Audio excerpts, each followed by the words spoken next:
अब नेक्स्ट हम बात करने वाले हैं गेट एंड पोस्ट रिक्वेस्ट के बारे में। इनमें से गेट रिक्वेस्ट को हम ऑलरेडी डिटेल में पढ़ चुके हैं। हमें पता है कि कैसे गेट रिक्वेस्ट को भेजना होता है और कैसे हम उस रिक्वेस्ट को रिसीव कर सकते हैं अपने सर्वर साइड पर। अगर गेट रिक्वेस्ट की बात करें तो गेट रिक्वेस्ट यूज होती है टू गेट सम रिस्पॉन्स, यानी अगर हमें कुछ रिस्पॉन्स चाहिए होता है तो फिर हम गेट रिक्वेस्ट को यूज करते हैं। गेट रिक्वेस्ट के अंदर अगर हमें कुछ एडिशनल डेटा भेजना होता है तो उसको हम भेजते हैं in the form of query strings. अब क्वेरी स्ट्रिंग्स के बारे में, हम जब भी कोई भी URL भेजते हैं गेट रिक्वेस्ट की फॉर्म में तो उस URL की हर जगह एक लिमिट होती है। यानी अगर हम क्रोम पर किसी URL के थ्रू गेट रिक्वेस्ट लेने की कोशिश कर रहे हैं, या फिर हम सफारी पर हैं, या फिर हम एज पर हैं, या फिर हम किसी और ब्राउजर पर हैं और हम एक लिंक भेज रहे हैं और हमें पता है कि गेट रिक्वेस्ट का जो लिंक होता है उसी के अंदर सारी की सारी क्वेरी स्ट्रिंग, सारा का सारा डेटा दिखाई देता है। तो अगर इस तरीके की हम क्वेरी स्ट्रिंग के साथ डेटा भेज रहे हैं तो हर ब्राउजर पर URLs की कुछ लिमिट होती है कि हमारा जो URL है वो मैक्सिमम इतनी ही लेंथ का हो सकता है। इसीलिए जब भी गेट रिक्वेस्ट के साथ हम एडिशनल डेटा भेजने की कोशिश करते हैं तो हम उसके अंदर लिमिटेड डेटा को भेज पाते हैं। साथ के साथ हम क्वेरी स्ट्रिंग्स के अंदर जो भी डेटा भेजते हैं वो हमारा स्ट्रिंग टाइप का डेटा बन जाता है। उसके साथ साथ गेट रिक्वेस्ट का एक और ड्रॉबैक ये है कि जब भी हम क्वेरी स्ट्रिंग्स के थ्रू गेट रिक्वेस्ट में एडिशनल डेटा भेजते हैं तो वो डेटा हमेशा URL के अंदर दिखाई देता है। यानी क्वेरी स्ट्रिंग्स के अंदर जो भी हम चीजें, जो भी पैरामीटर्स वगैरह भेजते हैं वो हमारी URL में दिखाई देते हैं, जो बिल्कुल भी सेफ नहीं है। हम एक HTML पेज बनाने वाले हैं जिसके अंदर हम फॉर्म को क्रिएट करेंगे और फॉर्म के थ्रू हम गेट रिक्वेस्ट से देखेंगे कि किस तरीके से ये सारे के सारे ड्रॉबैक्स हमारे गेट रिक्वेस्ट के अंदर एग्जिस्ट करते हैं। हमने क्या किया है, हमने एक मिसलेनियस नाम का फोल्डर बनाया है। इस मिसलेनियस फोल्डर में हमारे पास दो सब फोल्डर्स हैं, एक बैक एंड, एक फ्रंट एंड। हम अपने फ्रंट एंड फोल्डर के अंदर एक फाइल बनाने वाले हैं index.html। अब index.html को क्रिएट कर लेते हैं। इसे हम कह देते हैं get and post request safe, and इसके अंदर हम क्रिएट करने वाले हैं एक फॉर्म। अब फॉर्म के लिए हम एक मेथड दे देते हैं। मेथड हमारा फॉर्म के लिए होने वाला है गेट, या इसे गेट लिख देते हैं, और इसके लिए हम एक एक्शन रख देते हैं कि फॉर्म की जो रिक्वेस्ट जाएगी वो हमारे /register इस राउट पर जाने वाली है। अब फॉर्म के अंदर कुछ चीज़ें हम क्रिएट कर लेते हैं। एक इनपुट फील्ड डालते हैं, इसके अंदर प्लेस होल्डर रख लेते हैं हम एंटर यूजर नेम, और इसे हम नेम भी दे देते हैं यूज़र, एंड साथ के साथ इसे हम टाइप दे देते हैं टेक्स्ट के इक्वल। हम एक और ऐसा ही फील्ड बना लेते हैं अपने पासवर्ड के लिए, तो यहाँ पर लिख देते हैं एंटर पासवर्ड, और इसके नेम दे देते हैं हम पासवर्ड, एंड टाइप भी इसको दे देते हैं हम पासवर्ड। इसको कर लेते हैं सेव। साथ के साथ एक बटन बना लेंगे फॉर्म को सबमिट करने के लिए, एंड ये हो गया हमारा सबमिट बटन। अब जब हम अपनी index.html को ब्राउजर में खोलेंगे तो हमारा पेज कुछ ऐसा दिखाई देगा। इसको थोड़ा सा जूम इन कर लेते हैं। हमारे पेज पर अब हमारे पास फील्ड्स हैं। फील्ड्स में लेट्स सपोज हमने अपना कॉलेज डाला यूजर नेम में, पासवर्ड में वी एंटर 1234, एंड हमने सबमिट कर दिया।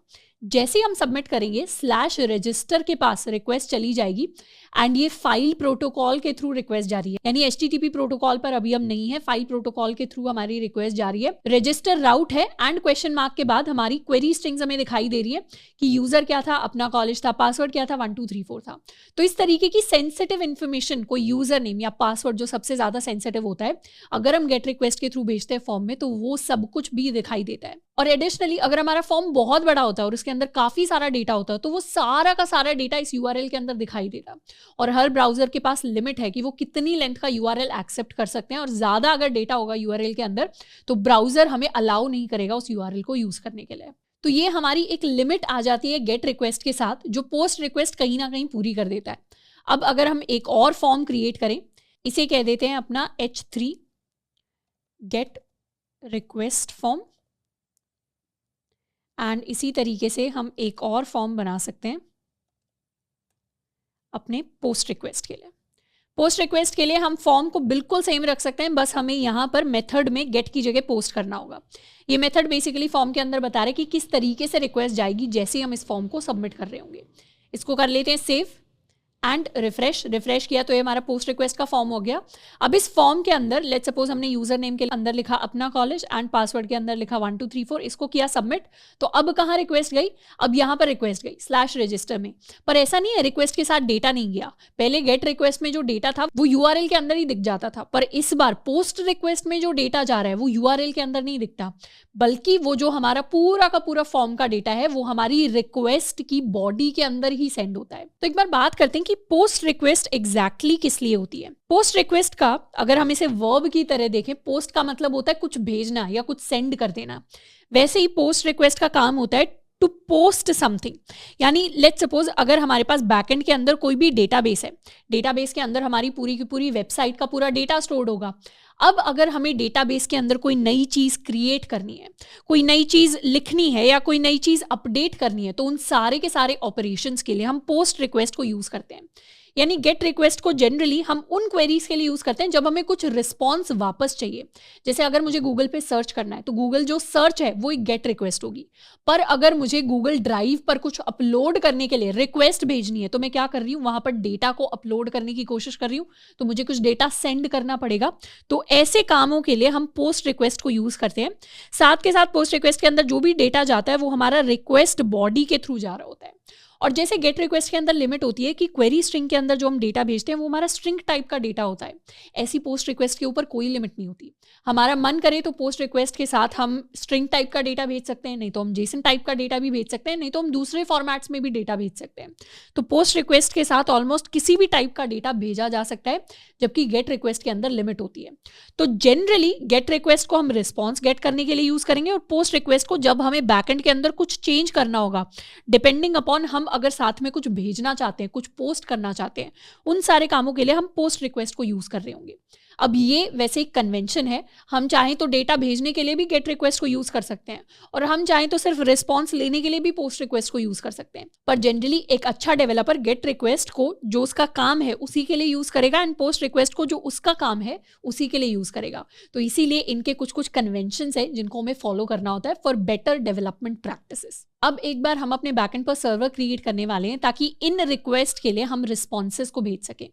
तो उसके लिए अपने बैकएंड वाले फोल्डर के अंदर हम आ जाते हैं और बैकएंड वाले फोल्डर के अंदर हम अपने टर्मिनल से भी cd बैकएंड कर लेते हैं, इसको कर लेते हैं क्लियर। सबसे पहले तो इस फोल्डर के अंदर हम करेंगे npm init -y, तो हमारे लिए बैकएंड के अंदर एक package.json जो है वो इनिशियलाइज हो जाएगी।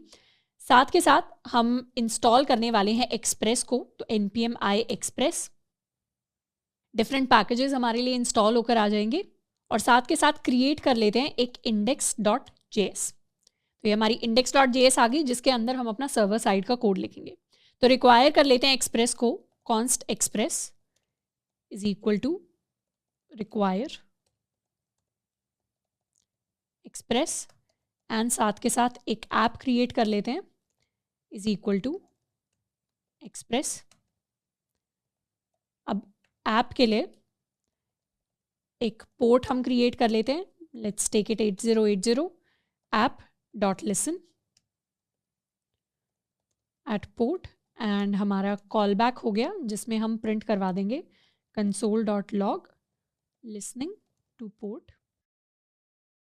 इसे कर लेते हैं सेव एंड यहाँ से हम अपने सर्वर को कर सकते हैं स्टार्ट nodemon index.js। तो हमारा सर्वर स्टार्ट हो गया है। अब सर्वर के अंदर हम गेट रिक्वेस्ट एक्सेप्ट करने के लिए एक अपना फंक्शन कॉल लगा सकते हैं app.get को और हम गेट रिक्वेस्ट को एक्सेप्ट करेंगे /register पर। यानी ये /register वही सेम पाथ है जिसको हमने अपने फॉर्म के अंदर लिखा था एंड यहाँ से हमारा रिक्वेस्ट एंड रिस्पॉन्स आएगा। तो इसके लिए हम प्रिंट करवा देते हैं console.log accepted, या सीधा हम रिस्पॉन्स सेंड कर सकते हैं response.send, इसको कह देते हैं स्टैंडर्ड गेट रिस्पॉन्स।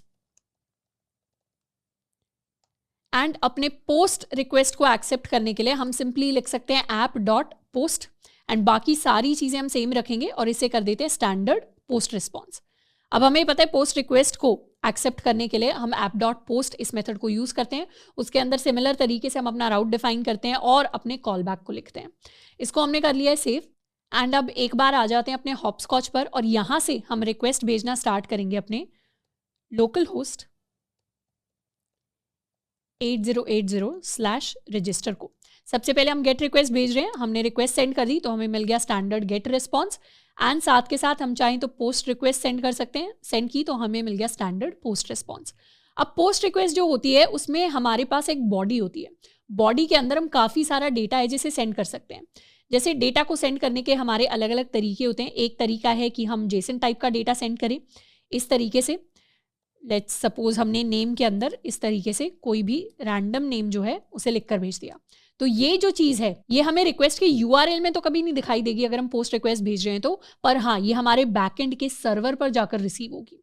इसके साथ साथ हम XML टाइप का डेटा भेज सकते हैं, हम simply form URL encoded data भेज सकते हैं, प्लेन टेक्स्ट भेज सकते हैं, HTML भेज सकते हैं। तो कई सारे डिफरेंट टाइप का डेटा है जो भेजा जा सकता है हमारी पोस्ट रिक्वेस्ट के साथ। सेम चीज़ हम अपने फॉर्म्स के साथ ट्राई कर सकते हैं।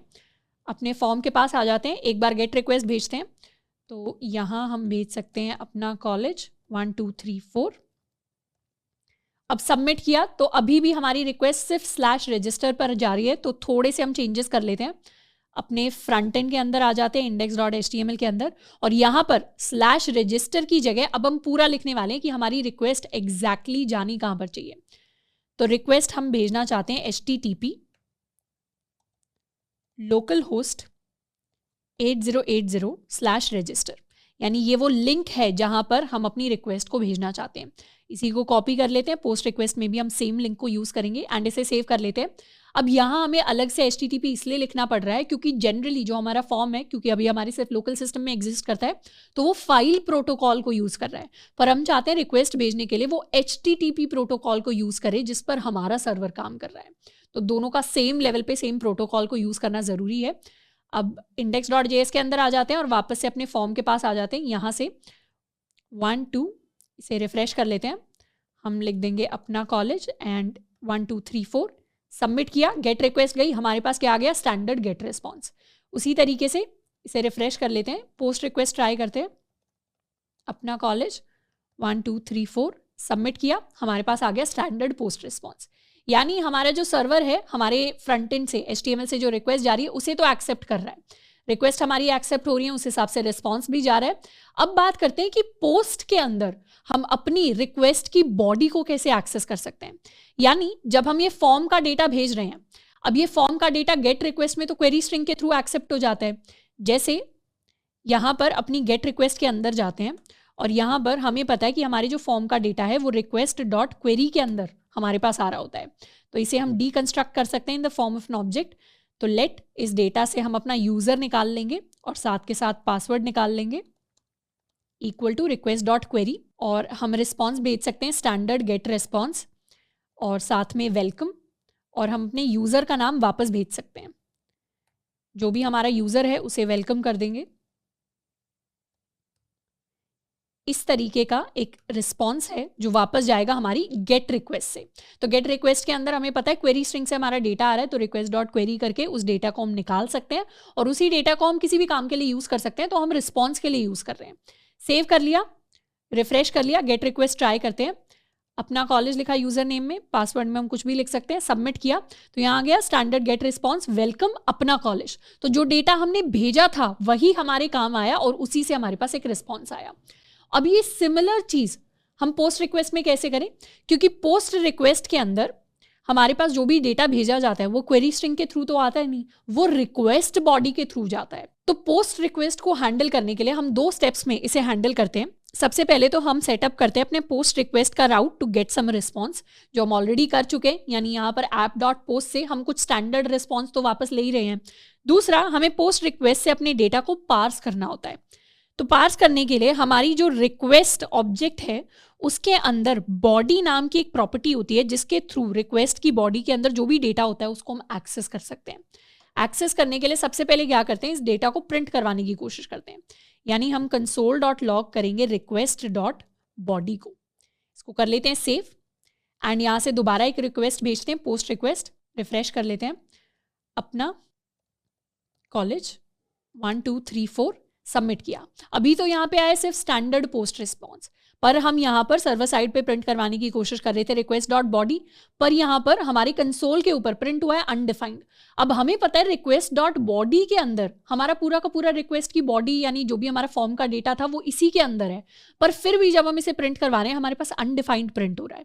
अनडिफाइंड प्रिंट होने का मतलब है कि अभी एक्सप्रेस को समझ नहीं आ रहा कि हम क्या डेटा भेज रहे हैं, तो इस डेटा को हमें पार्स करना पड़ेगा, यानी इस डेटा को हमें एक्सप्रेस के लिए रीडेबल फॉर्मेट में लेकर आना पड़ेगा। डेटा तो है रिक्वेस्ट डॉट बॉडी के अंदर, पर अभी वो समझ नहीं आ रहा एक्सप्रेस को, इसीलिए अनडिफाइंड प्रिंट हो रहा है। डेटा को समझने के लिए हमें एक्सप्रेस के अंदर हम ये 2 लाइनें लिख सकते हैं। इनमें से पहली लाइन है कि अगर हमारा डेटा URL एनकोडेड फॉर्मेट में आया है किसी भी फॉर्म से या फ्रंट एंड से या कहीं से भी, रिक्वेस्ट के अंदर URL एनकोडेड फॉर्म में हमारा डेटा आया है तो उसे एक्सप्रेस समझ जाए, तो उसके लिए हम लिख सकते हैं app.use express.url encoded extended true। ये जो लाइन है ये एक स्टैंडर्ड लाइन है जिसको हम हर बार लिखते हैं जब भी हम पोस्ट रिक्वेस्ट को यूज करेंगे, तो हम लिखते हैं app.use express.url encoded एंड इसके अंदर एक्सटेंडेड को हम कर देंगे ट्रू। इसको कर लेते हैं सेव। इसको बेसिकली यूज करने का मतलब है, अब हमें पता है app.use का मतलब होता है ये काम हर रिक्वेस्ट के लिए होना चाहिए, तो चाहे हमारी गेट रिक्वेस्ट है, चाहे पोस्ट रिक्वेस्ट है, चाहे हमारे पास पुट रिक्वेस्ट है या किसी और भी टाइप की अगर रिक्वेस्ट आती है, तो सारी की सारी रिक्वेस्ट के लिए app.use ये वर्क करेगा। इसके अंदर हम एक मिडलवेयर यूज कर रहे हैं। अब हमने ऑलरेडी बात की है मिडलवेयर्स के बारे में, हम डेडिकेटेड आगे लेक्चर के अंदर पढ़ रहे होंगे, बट ये एक मिडलवेयर है। express.url encoded एक्सटेंडेड ट्रू का मतलब है कि अगर हमारी किसी भी रिक्वेस्ट के अंदर, रिक्वेस्ट बॉडी के अंदर URL एनकोडेड डेटा आता है तो उसे एक्सप्रेस ऑटोमेटिकली पार्स करके समझ लेगा। अब दोबारा से वापस जाकर फॉर्म के थ्रू दोबारा से रिक्वेस्ट भेजते हैं, अपनी पोस्ट रिक्वेस्ट, अपना कॉलेज 1 2 3 4 सबमिट किया, स्टैंडर्ड पोस्ट रिस्पॉन्स आ गया। अपने सर्वर के अंदर जाएं तो सर्वर साइड में इस बार हमारे लिए क्या प्रिंट हुआ, रिक्वेस्ट डॉट बॉडी में इस बार हमारे पास एक ऑब्जेक्ट प्रिंट हुई। ऑब्जेक्ट के अंदर यूजर है कि वैल्यू है अपना कॉलेज, पासवर्ड है कि वैल्यू है 1 2 3 4। यानी इस बार जो हम index.html से अपना पोस्ट रिक्वेस्ट के थ्रू डेटा भेज रहे थे वो रिक्वेस्ट डॉट बॉडी के थ्रू अब एक्सप्रेस को समझ में आना स्टार्ट हो गया है। और वो क्या है, वो एक्चुअली एक बॉडी है। अब इस बॉडी के डेटा को हम सिमिलर फॉर्मेट में रीड कर सकते हैं, यानी यहाँ से कॉपी कर लेते हैं, यहाँ पे पेस्ट कर देते हैं। अब रिक्वेस्ट डॉट बॉडी से हम अपना यूजर एंड पासवर्ड निकाल सकते हैं और सिमिलर तरीके की लाइन हम यहाँ पर लिख सकते हैं।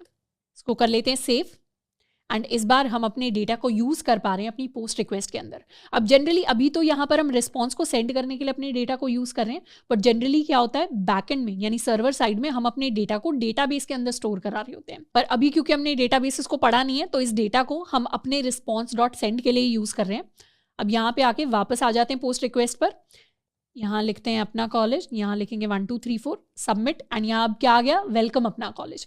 यानी जो डेटा हमने भेजा था अपने फ्रंट एंड से अब हमारी सर्वर साइड पर उस डेटा को रीड किया जा सकता है इन आर पोस्ट रिक्वेस्ट। अब साथ के साथ अपने index.js में हम ये लाइन भी लिख सकते हैं, यानी इन केस अगर हम कोई जेसन फॉर्मेट में डेटा भेज रहे हैं, जैसे अभी अगर यहाँ पर हम सेम फॉर्मेट में अपने बॉडी से लेट्स सपोज जेसन फॉर्मेट में डेटा भेजते हैं, हम यहाँ पर यूज़र का नाम भेजते हैं, साथ के साथ हम पासवर्ड की वैल्यू भेजते हैं, इसको कह देते हैं 1 2 3 4। अब अगर इस रिक्वेस्ट को हम सेंड करते हैं तो यहाँ पर आ रहा है वेलकम अनडिफाइंड। ये वेलकम अनडिफाइंड क्यों आया, क्योंकि अभी हमारा एक्सप्रेस सिर्फ URL एनकोडेड डेटा पढ़ पा रहा है, वो जेसन डेटा नहीं पढ़ पा रहा। हम चाहते हैं कि एक्सप्रेस जेसन डेटा को भी पार्स कर पाए, तो उसके लिए हम एक और मिडलवेयर यूज कर सकते हैं। यहाँ हम लिख सकते हैं एक्सप्रेस डॉट जेसन, इसको कर लेते हैं सेव एंड दोबारा एक बार रिक्वेस्ट भेजते हैं तो इस बार क्या है, इस बार आया वेलकम अपना कॉलेज। तो इस तरीके से अब हमारा जो एक्सप्रेस है वो जेसन डेटा को भी पार्स कर पाएगा, वो URL एनकोडेड डेटा को भी पार्स कर पाएगा। अब एक बार बात करते हैं कि यहाँ पर जब हम मिडलवेयर्स को यूज नहीं कर रहे थे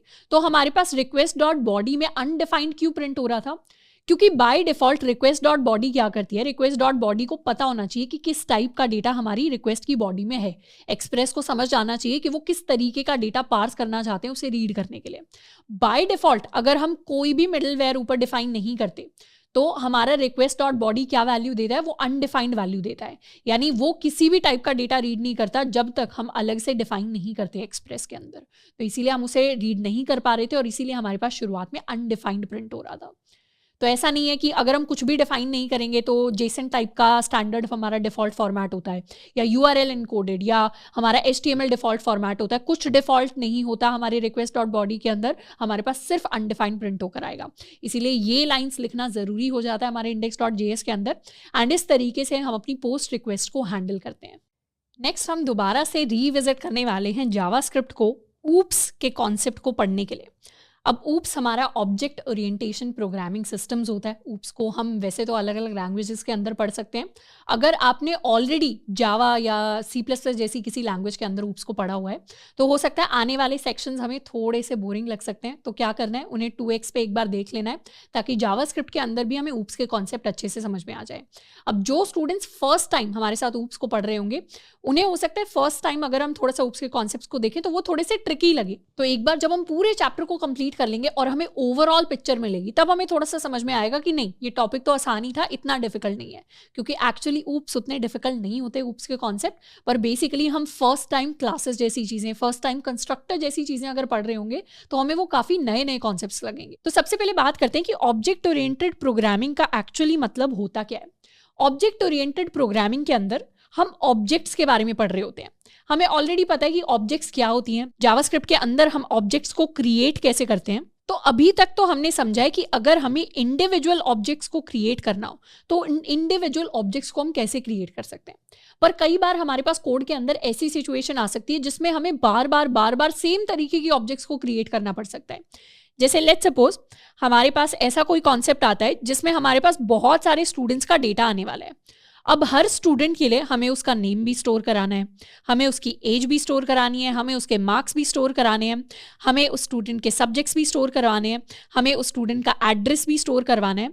अब ऐसे केस में हम हर बार स्टूडेंट 1 नाम की एक ऑब्जेक्ट बनाएं, उसके बाद हम स्टूडेंट 2 नाम की एक ऑब्जेक्ट बनाएं, उसके बाद हम स्टूडेंट 3 नाम की एक ऑब्जेक्ट बनाएं, स्टूडेंट 4 नाम की एक ऑब्जेक्ट बनाएं। तो हर बार ऑब्जेक्ट के अंदर हमें सेम की को बार डिफाइन करना पड़ेगा। जैसे इसका एग्जाम्पल लेते हैं, अपने फ्रंट एंड के अंदर हमारे पास index.html है, साथ के साथ एक और फाइल बना लेते हैं app.js के नाम से।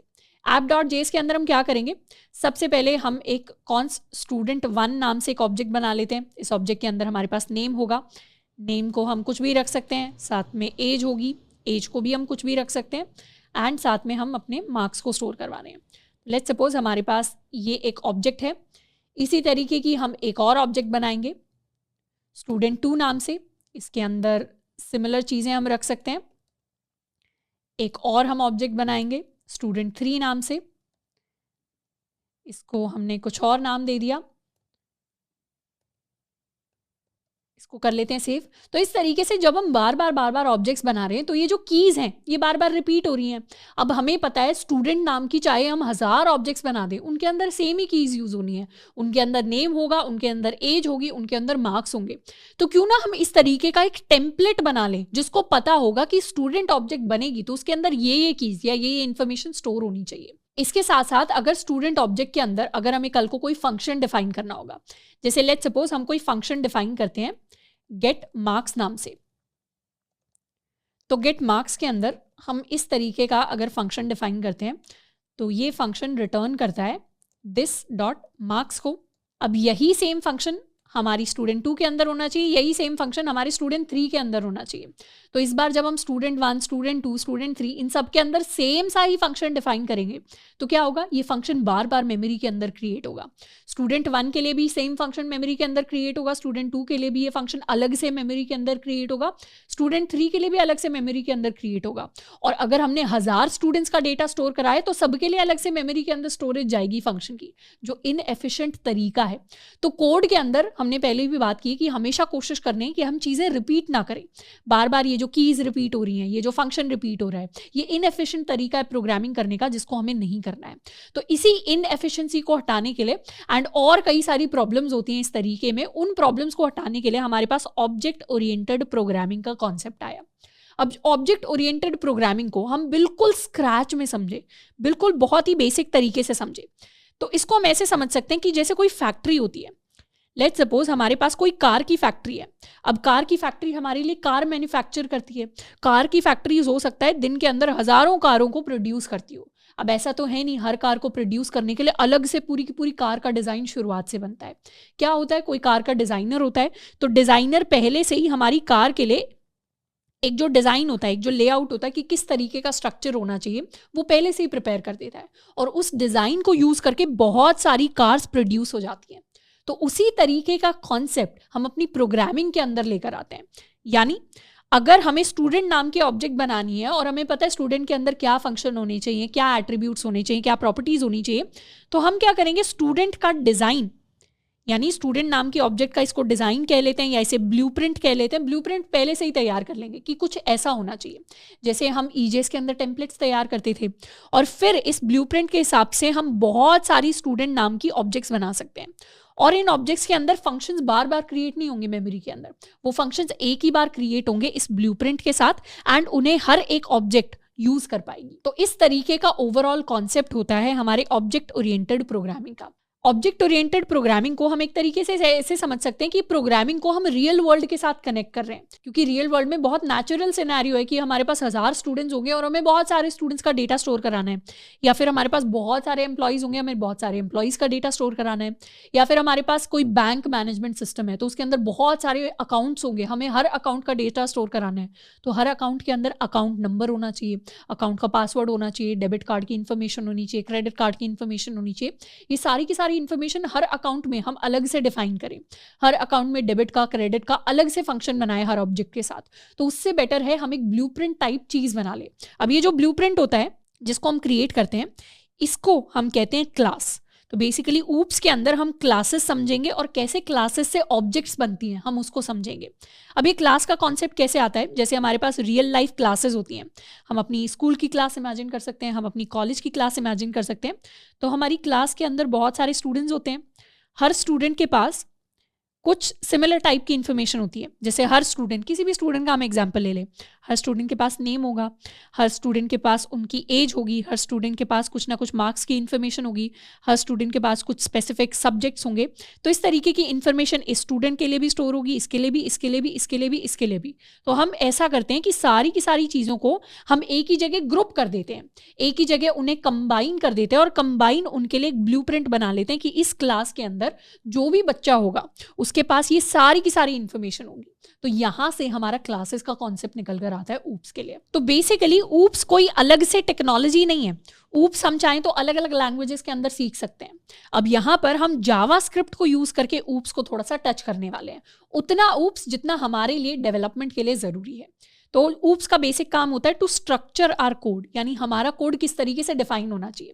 कहने को तो हम अपने कोड के अंदर इसी तरीके से अलग अलग ऑब्जेक्ट्स को क्रिएट कर सकते हैं, उसमें कोई परेशानी नहीं होगी, ये करेंगे तो भी कोई एरर नहीं आएगा। पर यहाँ पर बात ये नहीं है कि हम सही सिंटैक्स वाइज लिख रहे हैं, नहीं, यहाँ पर ऊप्स के अंदर हम बात कर रहे हैं कि हम प्रॉपर स्ट्रक्चर के साथ कोड क्रिएट कर रहे हैं, यानी सही तरीका, अच्छा तरीका कोड को लिखने का। तो ऊप्स के अंदर हम कई सारे सब टॉपिक्स डिस्कस कर रहे होंगे, जैसे हमारे प्रोटोटाइप्स हो गए, जैसे हमारा न्यू ऑपरेटर हो गया, जैसे हमारे कंस्ट्रक्टर्स हो गए, हमारी क्लासेस हो गई, एंड हमारे एक्सटेंड एंड सुपर वाले कीवर्ड हो गए। तो इन कॉन्सेप्ट्स को देखकर घबराना नहीं है, एक एक करके बहुत ही सिंपल तरीके से हम इन कॉन्सेप्ट्स को पढ़ने वाले हैं। सबसे पहले बात करते हैं अपने ऑब्जेक्ट प्रोटोटाइप्स के बारे में। तो प्रोटोटाइप्स को देखने से पहले हमें काफ़ी इंटरेस्टिंग चीज़ देखने वाले हैं। अपने कंसोल विंडो के अंदर लेट्स सपोज हम एक अपना एरे क्रिएट करते हैं। इस एरे को अगर हम एंटर करके प्रिंट करवाएं, तो इस एरे को जब हम एक्सपैंड करेंगे तो हमें ये दिखाई दे रहा है कि 0 इंडेक्स है, या 0 की कह सकते हैं इस ऑब्जेक्ट के लिए, क्योंकि इंटरनली जावास्क्रिप्ट के अंदर एरे भी क्या होते हैं, जावास्क्रिप्ट के अंदर एरे भी ऑब्जेक्ट्स ही होते हैं।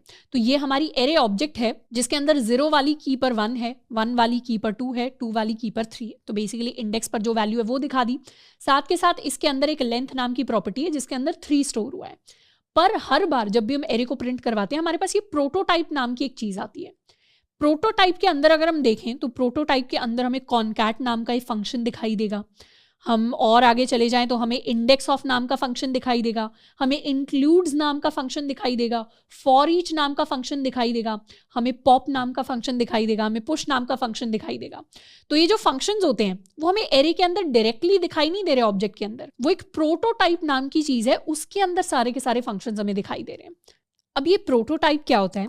ऑब्जेक्ट प्रोटोटाइप्स जावास्क्रिप्ट के अंदर एक मैकेनिज्म होते हैं by which JavaScript objects inherit features from one another. यानी एरे के अंदर जितनी भी प्रॉपर्टीज होनी चाहिए, एरे के अंदर एक पुश का फंक्शन होना चाहिए, एक पॉप का फंक्शन होना चाहिए, एक इंक्लूड्स का, इंडेक्स ऑफ का फंक्शन होना चाहिए, ये सारे फंक्शन हमने कहीं ना कहीं यूज करके देख रखे हैं। हम अगर अपना एक सैम्पल एरे बनाएं जिसके अंदर 1 2 3 ये सारी डिटेल्स अगर हम लिखेंगे, तो एरे के अंदर से हम अपने एलिमेंट्स को पॉप भी कर सकते हैं और एरे के अंदर हम अपने एलिमेंट्स को पुश भी कर सकते हैं। तो हमारा एरे क्या होगा, बार बार चेंज होता रहेगा। पर ये जो जनरल फंक्शंस होते हैं जो सारे के सारे एरेज के अंदर एग्जिस्ट करते हैं, ये हर इंडिविजुअल एरे ऑब्जेक्ट के साथ, यानी जो हमारा एरे है ये एक एरे ऑब्जेक्ट है। अगर हम एरे 1 बनाते हैं, एरे 2 यानी कोई और किसी और नाम का भी एरे बना लेंगे तो वो भी अलग एक एरे ऑब्जेक्ट होगा। ये सारे फंक्शन अलग अलग एरे ऑब्जेक्ट के लिए अलग से क्रिएट नहीं होते, ये सारे के सारे एक प्रोटोटाइप के अंदर क्रिएट होते हैं। यानी हमारे पास एक प्रोटोटाइप क्रिएट होता है और प्रोटोटाइप के अंदर सारे के सारे फंक्शंस और सारी की सारी प्रॉपर्टीज होती हैं जो एरे के लिए कॉमन है। और इन सारी प्रॉपर्टीज को एरे की अगर कोई भी ऑब्जेक्ट बनती है, लेट्स सपोज हमारा एरे की कोई भी ऑब्जेक्ट है, ये इन फंक्शंस को, इन प्रॉपर्टीज को इनहेरिट करता है। इनहेरिट करने का मतलब है ले लेना। जैसे हम बायोलॉजी के अंदर बात करते हैं कि हमारे पेरेंट्स जो होते हैं उनसे हम उनके जीन्स या उनकी जो प्रॉपर्टीज होती हैं वो बच्चे इनहेरिट करते हैं। वैसे ही जो हमारे प्रोटोटाइप के अंदर सारी की सारी इंफॉर्मेशन होती है वो हमारा एरे ऑब्जेक्ट इनहेरिट करता है। तो it is like a single template object. Prototype क्या होता है, ऑब्जेक्ट प्रोटोटाइप क्या होता है, ये एक सिंगल टेम्पलेट ऑब्जेक्ट की तरह होता है that all objects inherit methods and properties from without having their own copy. यानी ये जो एरे है इसके पास पॉप फंक्शन की अपनी कॉपी नहीं है, इसे नहीं पता पॉप फंक्शन क्या है, पर इसके पास प्रोटोटाइप है जिसे पता है पॉप फंक्शन क्या है, जिसे पता है पुश फंक्शन क्या है। और ये क्या करता है, डायरेक्टली उसी पुश एंड उसी पॉप फंक्शन को यूज करता है। जितनी भी ऑब्जेक्ट्स जावास्क्रिप्ट के अंदर एग्जिस्ट करती हैं उन सब के पास अपनी एक बिल्ट इन प्रॉपर्टी होती है जिसे हम कहते हैं प्रोटोटाइप। तो हर ऑब्जेक्ट जावास्क्रिप्ट के अंदर, कोई भी ऑब्जेक्ट अगर हम क्रिएट करें उसके पास अपनी एक खुद की बिल्ट इन प्रॉपर्टी होती है प्रोटोटाइप नाम से। और इसी प्रोटोटाइप प्रॉपर्टी के अंदर कुछ ऐसे फंक्शंस होते हैं जो स्पेसिफिक ऑब्जेक्ट्स के लिए क्रिएटेड होते हैं। अब लेट्स सपोज हम अपने app.js के अंदर एक एरे बनाते हैं। तो let ARR is equal to, हमने एक अपने लिए एरे बना लिया 1 2 3 एंड इस एरे के साथ हम एक फंक्शन डिफाइन करते हैं। लेट्स सपोज हमने अपने फंक्शन को नाम दे दिया से हेलो। तो से हेलो वाला फंक्शन क्या करेगा, से हेलो वाले फंक्शन में हम console.log करके प्रिंट करवा रहे हैं हेलो आई एम ARR। तो इस तरीके से हमारा फंक्शन क्रिएट हो गया। अब जब भी हम एरे के अंदर, जैसे नॉर्मली फंक्शंस को क्रिएट करते थे, एरे के अंदर हम पुश कर सकते हैं किसी भी वैल्यू को, तो हमने 4 को पुश कर दिया, index.html से इसे कनेक्ट कर लेते हैं। तो यहाँ पर हमारा स्क्रिप्ट टैग आ जाएगा, सोर्स में हम लिख देंगे app.js, सेव एंड रिफ्रेश। अब अगर एरे के अंदर हमने पुश कर दी वैल्यू 4 और इस बार हम अपने एरे को प्रिंट करवाएं तो उसके अंदर हमारे पास 4 वैल्यू आ गई, पर साथ के साथ हमारे एरे के अंदर एक अलग से फंक्शन आ रहा है से हेलो नाम से। और एरे के अंदर जैसे हम इस पुश फंक्शन को यूज कर रहे थे वैसे ही हम अपने से हेलो फंक्शन को यूज कर सकते हैं। इसे हम कॉल लगा सकते हैं, कॉल लगाई तो हमारे पास हेलो प्रिंट हो गया। अब ये जो से हेलो वाला फंक्शन है ये एरे के अंदर बाहर की तरफ आ रहा है, ये प्रोटोटाइप का पार्ट नहीं है। प्रोटोटाइप के अंदर तो अलग ही फंक्शंस है। प्रोटोटाइप के अंदर जो फंक्शंस है वो सारे के सारे एरेज के अंदर एग्जिस्ट करेंगे। अगर हम app.js के अंदर जाकर एक और अपना एरे बना लेते हैं एरे 2 नाम से, तो इस एरे 2 के अंदर भी सेम फंक्शंस होंगे। जैसे एरे 2 के अंदर भी, एरे 2 को अगर हम प्रिंट करवाएं तो इसके अंदर भी प्रोटोटाइप के अंदर सेम फंक्शंस होंगे, और हम अपने एरे को प्रिंट करवाएं तो एरे के अंदर भी प्रोटोटाइप के अंदर सेम फंक्शंस होंगे। पर क्योंकि एरे के अंदर हमने अलग से एक नया फंक्शन क्रिएट किया है तो इसके अंदर एक से हेलो नाम का फंक्शन हो गया। ये से हेलो फंक्शन क्योंकि प्रोटोटाइप के अंदर नहीं है तो इसीलिए ये हमारे एरे 2 के अंदर भी क्रिएट नहीं हो रहा। अब जैसे लेट्स सपोज हर एरे के लिए हम चाहते हैं कि उसके पास से हेलो फंक्शन होना चाहिए, तो हमने एरे के लिए तो से हेलो लिख दिया। अब हम दोबारा से अगर कोई एरे 2 बनाते हैं तो दोबारा से उसके लिए हमें से हेलो लिखना पड़ेगा। इस तरीके से इस वैल्यू को हमें कॉपी करना पड़ेगा और एरे 2.sayHello हमें क्रिएट करना पड़ेगा, तभी जाकर हम एरे 2 के लिए से हेलो को यूज कर पाएंगे। अब इस तरीके से तो हम जितने भी एरेज बनाते आए, यानी अगर हमें हजारों लाखों एरेज बनाने तो उन सब के लिए हमें अलग से बैठकर से हेलो को डिफाइन करना पड़ेगा।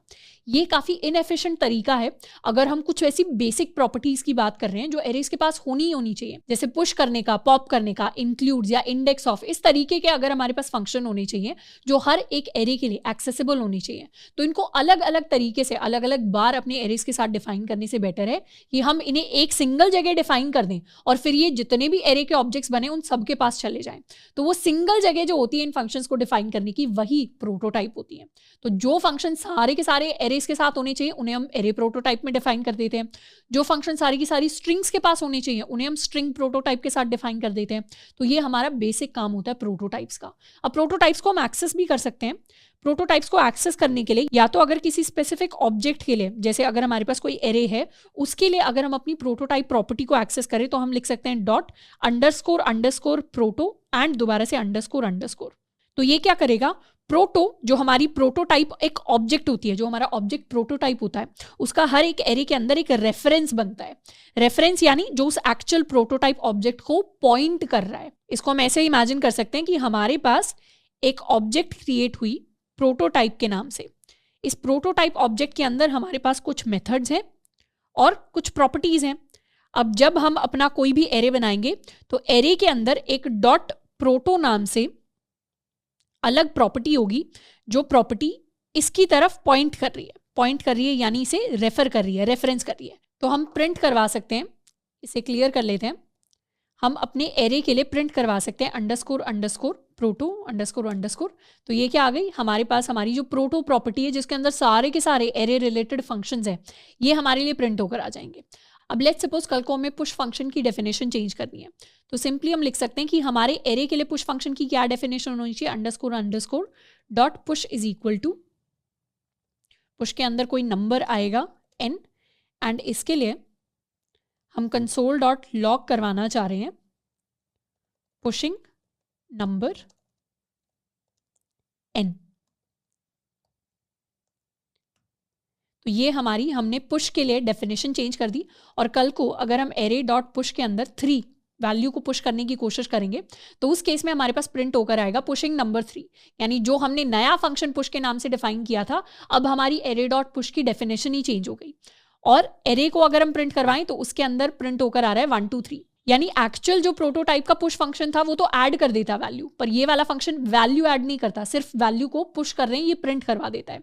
जैसे अगर हम एरे डॉट पुश 5 कर दें और दोबारा अपने एरे को प्रिंट करवाएं तो हमारे एरे के अंदर 5 ऐड होकर नहीं आया, पर पुश फंक्शन ने क्या किया, सिर्फ ये वैल्यू जो है, ये स्ट्रिंग जो है उसको प्रिंट करवा दिया। तो हम चाहें तो प्रोटो को एक्सेस कर सकते हैं और अपनी स्पेसिफिक ऑब्जेक्ट के लिए उसकी डेफिनेशन को भी चेंज कर सकते हैं। तो यहां से तो हम स्पेसिफिक ऑब्जेक्ट के लिए प्रोटो की रेफरेंस ऑब्जेक्ट को एक्सेस करते हैं, पर इसके अलावा हम प्रोटोटाइप की एक्चुअल ऑब्जेक्ट को भी एक्सेस कर सकते हैं। ये प्रोटो तो क्या है, इसको हम एक कॉपी की तरह समझ सकते हैं, पर ये क्या है, ये हमारी एक्चुअल ऑब्जेक्ट है। एक्चुअल ऑब्जेक्ट को एक्सेस करने के लिए हम लिखते हैं अपने डेटा टाइप यानी एरे डॉट प्रोटोटाइप, या फिर स्ट्रिंग के लिए एक्सेस करना है तो स्ट्रिंग डॉट प्रोटोटाइप। तो यहां अगर हमने लिख दिया एरे डॉट प्रोटोटाइप तो इस तरीके से ही हमारी एक्चुअल प्रोटोटाइप ऑब्जेक्ट आ जाएगी एरे के लिए।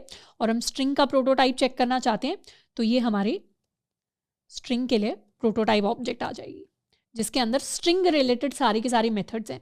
जैसे इसी के अंदर हमें 2 लोअर केस मिल जाएगा, यहीं पर हमें 2 अपर केस मिल जाएगा, यहीं पर हमें ट्रिम मिल जाएगा यहाँ पर, एंड इस तरीके से सारे के सारे स्ट्रिंग रिलेटेड मेथड्स। अब क्योंकि ये मेथड्स एक बार प्रोटोटाइप के अंदर डिफाइन हो गए तो इन्हें हमें बार बार अलग से स्ट्रिंग के अंदर, हर इंडिविजुअल स्ट्रिंग के अंदर डिफाइन करने की जरूरत नहीं है। अब नेक्स्ट हम एक बार वेरीफाई करने वाले हैं कि जब हम कह रहे हैं कि प्रोटोटाइप के अंदर, प्रोटोटाइप हमारा एक सिंगल टेम्पलेट ऑब्जेक्ट होता है जिसके थ्रू दूसरे ऑब्जेक्ट्स प्रॉपर्टीज एंड मेथड्स को इनहेरिट करते हैं without having their own copy. इसका एग्जैक्टली मतलब क्या है? इसका एग्जैक्टली मतलब ये है कि यहाँ पर हमने एरे 1, इसे एरे 1 कह देते हैं, यहाँ पर एरे 1 के लिए भी हमने से हेलो नाम का एक मेथड क्रिएट किया जो सेम चीज़ प्रिंट करवा रहा है, और एरे 2 के लिए भी सेम मेथड क्रिएट किया जिसका नाम भी सेम है और जो सेम चीज़ प्रिंट करवा रहा है। तो अगर हम इन दोनों को कंपेयर करें, एरे डॉट से हेलो को अगर हम कंपेयर करते हैं एरे 2, इसे एरे 1 कह देते हैं, एरे 1 डॉट से हेलो को अगर हम कंपेयर करते हैं एरे 2 डॉट से हेलो के साथ और इसे एंटर करेंगे तो हमारे पास फॉल्स प्रिंट होकर आया। फॉल्स क्यों प्रिंट होकर आया? इवन दो फंक्शन का नाम भी सेम है, फंक्शन काम भी सेम कर रहा है, इसलिए प्रिंट होकर आया क्योंकि इंडिविजुअल ऑब्जेक्ट्स के लिए जब हम कोई भी चीज़ डिफाइन करते हैं, जैसे हमने फंक्शन डिफाइन किया, वो अलग से मेमोरी के अंदर जाकर क्रिएट होती है।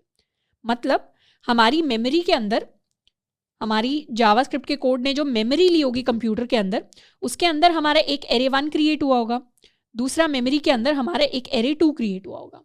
एरे 1 के अंदर से हेलो नाम के फंक्शन ने अलग से एक जगह ली होगी और एरे 2 के अंदर दोबारा से हेलो क्रिएट हुआ है और उसने अलग से जगह ली है, पर प्रोटोटाइप्स के अंदर अलग से जगह नहीं ली जाती।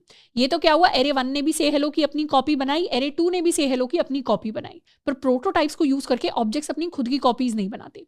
जैसे लेट्स सपोज अगर हमने लिख दिया ABC, ये हमारी कोई स्ट्रिंग है, इसके लिए अगर हम टू अपर केस इस फंक्शन को कंपेयर करें किसी दूसरी स्ट्रिंग XYZ के लिए डॉट टू अपर केस और एंटर किया, तो क्या बता रहा है यहाँ पर ट्रिपल इक्वल टू बता रहा है कि ये जो हमारा टू अपर केस एंड ये जो दूसरा टू अपर केस है ये दोनों इक्वल हैं, यानी दोनों सेम चीज को रेफरेंस कर रहे हैं।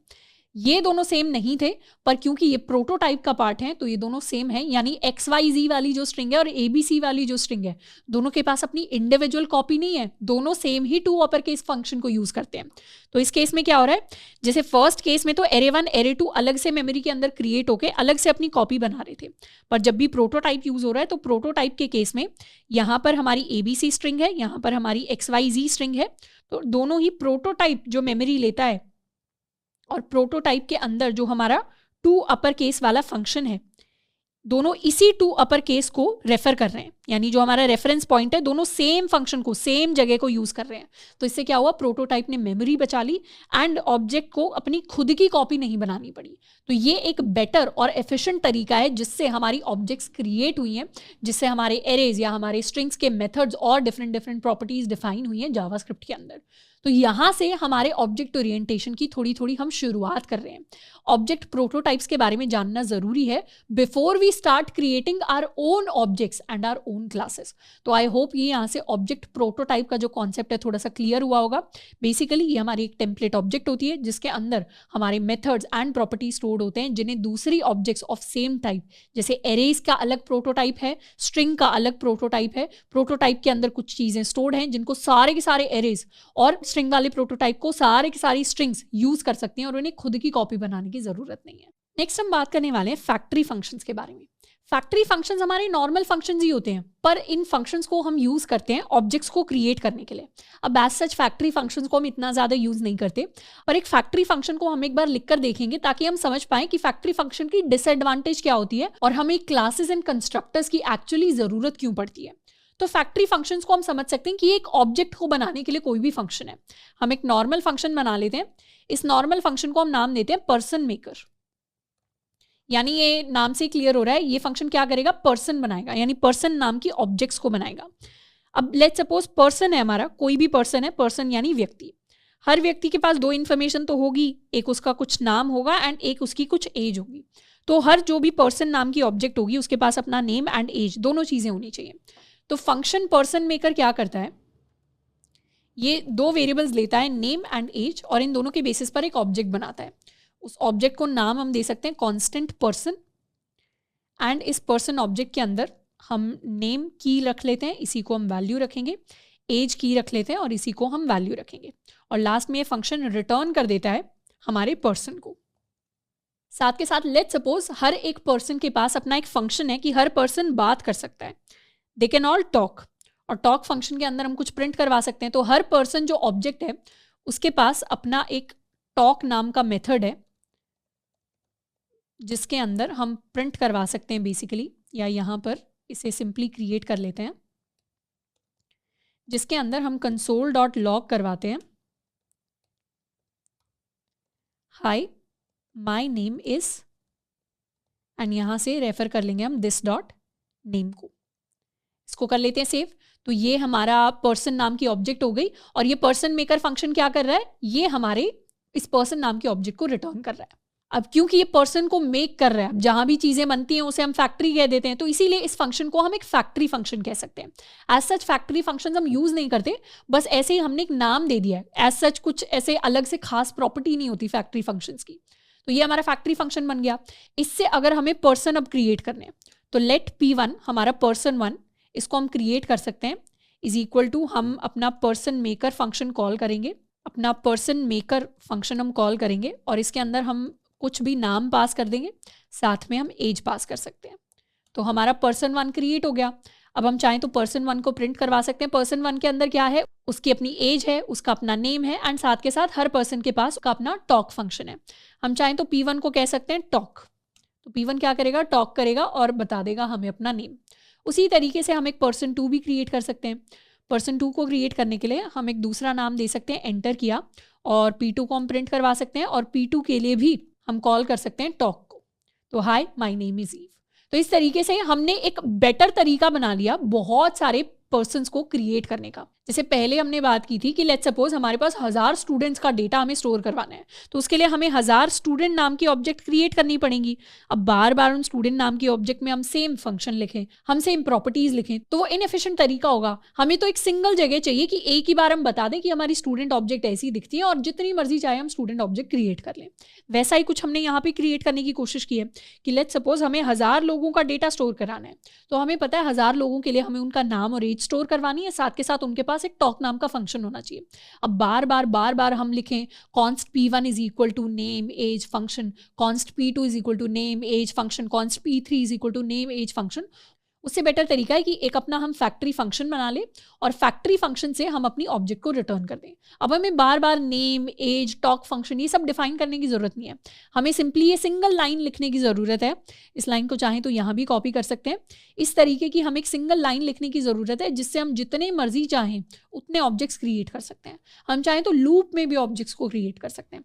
तो ये एक थोड़ा सा एफिशिएंट तरीका हो गया बार बार सिंगल ऑब्जेक्ट्स क्रिएट करने से बेटर, पर ये तरीका भी उतना एफिशिएंट नहीं है। मतलब इस तरीके से फैक्ट्री फंक्शंस के भी डिसएडवांटेजेस हैं। क्या डिसएडवांटेज है? सबसे बड़ा डिसएडवांटेज तो यही है कि फैक्ट्री फंक्शन से जब हम ऑब्जेक्ट्स को बनाते हैं, P1 को बनाया, P2 को बनाया, तो हर ऑब्जेक्ट के पास अपनी खुद की कॉपी जाती है। जैसे जो फंक्शन टॉक हर ऑब्जेक्ट के लिए कॉमन है, उसकी भी कॉपी हर ऑब्जेक्ट खुद के लिए क्रिएट करेगा। इसको वेरीफाई करने के लिए हम रिफ्रेश कर लेते हैं और अगर हम P1 डॉट टॉक फंक्शन को कंपेयर करेंगे P2 डॉट टॉक के साथ, तो उस केस में हमारे पास फॉल्स आएगा। फॉल्स हमें ये दिखा रहा है कि ये वाला जो टॉक फंक्शन है, इवन दो फैक्ट्री फंक्शन में हमने इसे एक ही बार लिखा है, पर P1 के लिए भी अलग से इसकी खुद की एक कॉपी बनी है और P2 के अंदर भी अलग से इसकी एक कॉपी बनी है। तो मेमोरी के अंदर अब अगर हम 1000 लोगों का डेटा स्टोर कराएंगे, 1000 पर्सन्स का डेटा स्टोर कराएंगे, तो 1000 कॉपीज बनेंगी, which is inefficient for the memory. तो ये हमारा डिसएडवांटेज होता है फैक्ट्री फंक्शन का। तो जो चीज़ हम अचीव करना चाह रहे थे कि हमें बहुत सारी सिमिलर तरीके की ऑब्जेक्ट्स बनानी है, पर उनका हम लेआउट, उनका डिजाइन, उनका ब्लूप्रिंट एक ही जगह बताना चाहते हैं, उस चीज़ को फैक्ट्री फंक्शन से अगर हम करने की कोशिश कर रहे हैं तो वो अच्छा तरीका नहीं है। तो फैक्ट्री फंक्शन से भी एक और बेटर तरीका आता है, हमारा एक नया कॉन्सेप्ट न्यू ऑपरेटर का। न्यू ऑपरेटर का क्या काम होता है? न्यू ऑपरेटर से हम स्पेसिफिक टाइप के, स्पेशल टाइप के फंक्शंस को यूज करते हैं। जैसे न्यू ऑपरेटर को यूज करने से पहले एक और हम फंक्शन लिखते हैं। इतने पार्ट को कमेंट आउट कर देते हैं अभी के लिए, और हम एक फंक्शन लिखते हैं इसी का कॉपी। इसको पर्सन मेकर की जगह सिंपली इस फंक्शन का हम नाम लिखेंगे पर्सन, और ऊपर वाले पार्ट को कर देते हैं कमेंट आउट। तो ये फर्स्ट तरीका था जिसको हमने ट्राई किया, फैक्ट्री फंक्शन, जो फेल हो गया। अब हम एक दूसरा तरीका ट्राई कर रहे हैं। इस तरीके को हम कहते हैं कंस्ट्रक्टर्स। कंस्ट्रक्टर्स हमारे स्पेशल फंक्शंस होते हैं जावास्क्रिप्ट के अंदर। इनफैक्ट जनरली जो हर अच्छी लैंग्वेज होती है जिसके अंदर ऑब्जेक्ट ओरिएंटेड प्रोग्रामिंग हो सकती है, उन सारी लैंग्वेजेस के अंदर कंस्ट्रक्टर्स होते हैं। आपने अगर पहले C++ या जावा पढ़ा हुआ है तो उनके अंदर भी कंस्ट्रक्टर्स होते हैं। जावास्क्रिप्ट के कंस्ट्रक्टर्स को डिफाइन करने के लिए हम लिखते हैं फंक्शन और फिर अपने फंक्शन का नाम। जनरली हमारे जो कंस्ट्रक्टर फंक्शंस होते हैं उनको हम कैपिटल से डिफाइन करते हैं, और हमारा जो कंस्ट्रक्टर फंक्शन होता है वो कुछ भी रिटर्न नहीं करता। तो ये जनरल लेआउट है कि it doesn't return anything. Constructors जो होते हैं वो कुछ भी रिटर्न नहीं करते, and start with capital letter. तो ये हमारी जावास्क्रिप्ट के कंस्ट्रक्टर की कुछ प्रॉपर्टी होती है जिसको हम फॉलो करते हैं। हम चाहें तो कंस्ट्रक्टर को स्मॉल से भी स्टार्ट कर सकते हैं, रिटर्न भी कर सकते हैं, बट बाय कन्वेंशन डेवलपर्स के इंटरनल रूल्स ये कहते हैं कि हमें ऐसा नहीं करना चाहिए। अब हम एक फंक्शन बना सकते हैं पर्सन नाम से जिसके अंदर नेम एंड एज आए, और इस फंक्शन के अंदर सिंपली हम क्या करेंगे, लिख देंगे this dot name is equal to name and this dot age is equal to age. तो ये फंक्शन क्या कर रहा है? ये फंक्शन कोई ऑब्जेक्ट क्रिएट नहीं कर रहा, डायरेक्टली ऑब्जेक्ट को एक्सेस कर रहा है। Directly this dot name is equal to name, this dot age is equal to age लिख रहा है। और इस कंस्ट्रक्टर से अगर हम ऑब्जेक्ट्स को क्रिएट करना चाहते हैं तो उसके लिए हमारा सिंटैक्स होता है let P1 is equal to new person, कि हम नया पर्सन क्रिएट कर रहे हैं जिसके अंदर हम अपना नेम पास कर सकते हैं और अपनी कोई एज पास कर सकते हैं। और अगर हमें कल को कोई नया पर्सन बनाना हुआ P2 नाम से, तो उसके लिए भी हम नेम पास कर सकते हैं और एज पास कर सकते हैं।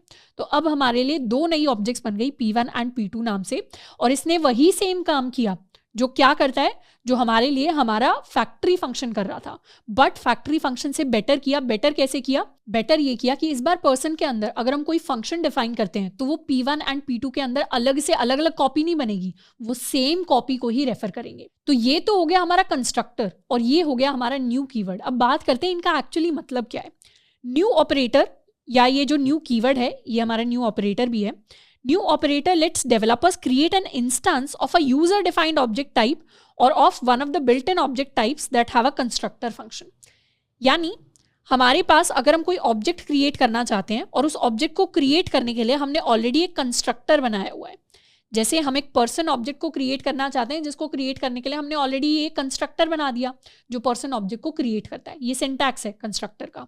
अब इससे अगर हम एक नई ऑब्जेक्ट क्रिएट करना चाहते हैं, ये तो हो गया हमारा ब्लूप्रिंट, हमारा डिजाइन। और इंस्टांस का क्या मतलब होता है? इंस्टांस का मतलब होता है नई ऑब्जेक्ट। जैसे ये P1 एक इंस्टांस है, ये P2 एक इंस्टांस है, पर्सन 3 एक इंस्टांस हो जाएगा। जितनी भी अलग अलग इंडिविजुअल ऑब्जेक्ट्स हम बनाएंगे जो हमारे कंस्ट्रक्टर को ब्लूप्रिंट को यूज करके प्रोड्यूस होती हैं, तो उन्हें हम इंस्टांसेस कह देते हैं। तो न्यू ऑपरेटर हमें अलाउ करता है कि अगर हमने पहले से कोई कंस्ट्रक्टर फंक्शन बनाया हुआ है तो उससे हम नए इंस्टांसेस क्रिएट कर पाएं। तो हमने एक कंस्ट्रक्टर बनाया हुआ है तो इससे हमने ये एक अलग से इंस्टांस क्रिएट कर लिया, मतलब कॉपी क्रिएट कर ली एक ऑब्जेक्ट पर्सन ऑब्जेक्ट की, और ये हमने एक नया इंस्टांस क्रिएट कर लिया। अब अगर हम चाहते हैं हर पर्सन के पास एक टॉक नाम का मेथड होना चाहिए, तो उसके लिए हम सिंपली लिख सकते हैं person dot prototype dot talk is equal to, हम यहां पर एक फंक्शन डिफाइन कर सकते हैं जिसके अंदर हम प्रिंट करवाएंगे console dot log high my name is, और यहां पर हमारा दिस डॉट नेम। तो एक बार क्या करेंगे, MDN पर जाकर हम न्यू कीवर्ड का पेज खोलने वाले हैं। तो न्यू ऑपरेटर MDN के लिए सर्च करते हैं। तो न्यू ऑपरेटर क्या करता है? न्यू ऑपरेटर वही काम करता है जिसको अभी हमने डिस्कस किया। इसको लिखने का फॉर्मेट क्या होता है? लिखने के फॉर्मेट में हम सबसे पहले अपना एक कंस्ट्रक्टर बनाते हैं और उसके बाद इस तरीके से अपनी नई किसी ऑब्जेक्ट को क्रिएट करते हैं। अब न्यू कीवर्ड के कुछ कुछ चीजें होती हैं, जैसे when a function is called with the new keyword the function will be used as a constructor. New will do the following things. New हमारा 4 स्टेप्स के अंदर काम करता है। सबसे पहले न्यू हमारे लिए एक ब्लैंक प्लेन जावास्क्रिप्ट ऑब्जेक्ट को क्रिएट करता है जिसको हम अपनी नई इंस्टांस कह सकते हैं। तो जैसे ही हमने न्यू को लिख दिया, कहीं भी अगर हमने न्यू को लिख दिया तो सबसे पहले वो क्या करेगा? सबसे पहले वो मेमोरी के अंदर एक ब्लैंक ऑब्जेक्ट को क्रिएट करेगा। ये हमारी कोई भी ऑब्जेक्ट हो जाएगी, क्योंकि हमने पर्सन 1 बनाया था तो इसे P1 ऑब्जेक्ट कह देते हैं। तो एक ब्लैंक P1 ऑब्जेक्ट न्यू ने क्रिएट कर दी। उसके बाद क्या करेगा? New points new instances prototype to the constructor functions prototype property. तो अगर इसका जो कंस्ट्रक्टर फंक्शन है, यानी ये जो हमारा पर्सन है, अगर इसके पास अपनी कोई प्रोटोटाइप प्रॉपर्टी है, जैसे यहाँ पर पर्सन डॉट प्रोटोटाइप, हमने क्या किया? इस कंस्ट्रक्टर की एक प्रोटोटाइप प्रॉपर्टी बनाई है। तो अगर इसके पास इस तरीके की कोई प्रॉपर्टी है, प्रोटोटाइप प्रॉपर्टी, जिसके अंदर कुछ मेथड्स हो सकते हैं, कुछ और प्रॉपर्टीज हो सकती हैं, तो अगर हमारे कंस्ट्रक्टर के पास प्रोटोटाइप है तो हमारी जो नई ऑब्जेक्ट बनेगी P1 बनेगी, ये भी इस प्रोटोटाइप को एक्सेस कर पाएगी।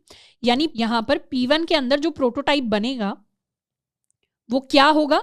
वो हमारे पर्सन का ही प्रोटोटाइप होगा। यानी पर्सन के अंदर जो हमने प्रोटोटाइप बनाया है, और पर्सन के प्रोटोटाइप में क्या है? पर्सन के प्रोटोटाइप में टॉक नाम का फंक्शन है। तो ये जो पर्सन के लिए हमने प्रोटोटाइप बनाया है, इसी सेम प्रोटोटाइप को हमारा P1 भी पॉइंट करेगा। तो P1 का प्रोटोटाइप और हमारे फंक्शन का प्रोटोटाइप सेम हो जाएगा। तीसरी चीज ये करेगी, execute all constructor functions with the given arguments binding new instance as the this context. यानी इसको हम ऐसे समझ सकते हैं कि न्यू क्या करेगा? हमारे इस पर्सन कंस्ट्रक्टर को हमारी नई ऑब्जेक्ट भेज देगा। मतलब ये P1 ऑब्जेक्ट कंस्ट्रक्टर के पास चली जाएगी, पर्सन के पास चली जाएगी, और पर्सन के अंदर जो दिस होगा वो इसी ऑब्जेक्ट को रेफर करेगा। इसीलिए जब हम दिस डॉट नेम लिख रहे हैं तो दिस का मतलब है P1, और दिस डॉट एज लिख रहे हैं तो दिस का मतलब है P1, और जब सेकेंड टाइम न्यू को यूज कर रहे हैं तो सेकेंड टाइम में दिस का मतलब है P2, और यहां पर भी इस दिस के लिए भी दिस का मतलब है P2। अगर हम न्यू कीवर्ड को यूज नहीं कर रहे तब तो दिस का मतलब कुछ और है। मतलब इसे अगर कॉमेंट आउट कर दें और यहां पर इस फंक्शन के अंदर अगर हम सिंपली कंसोल डॉट लॉग करवाएं अपने दिस को, इसको कर लेते हैं सेव, एंड ऊप्स के अंदर आकर कर लेते हैं रिफ्रेश, और यहाँ पे लेट्स सपोज हम पर्सन को कॉल करते हैं। हमने एडम को कॉल लगाई, उसके लिए एज पास की 25। तो उस केस में दिस में क्या प्रिंट हो रहा है? दिस में हमारे पास विंडो प्रिंट हो रही है। क्या प्रिंट हुआ जब हमने पर्सन के अंदर दिस को प्रिंट करवाया? क्योंकि पर्सन हमारा एक नॉर्मल फंक्शन ही तो है जो हमारी विंडो के अंदर क्रिएट हुआ है, तो यहाँ पर दिस क्या है? दिस हमारी विंडो है। लेकिन जैसे ही हम न्यू कीवर्ड को यूज करते हैं, लेट्स सपोज हमने यहाँ पर न्यू कीवर्ड को यूज किया, अभी एक ही ऑब्जेक्ट बनाते हैं, ये जो पर्सन को क्रिएट करने वाली लाइन है ये यहाँ से उठा लेते हैं एंड यहाँ पे आके हम इसे पेस्ट करते हैं, या एक बार रिफ्रेश कर लेते हैं, पेस्ट किया।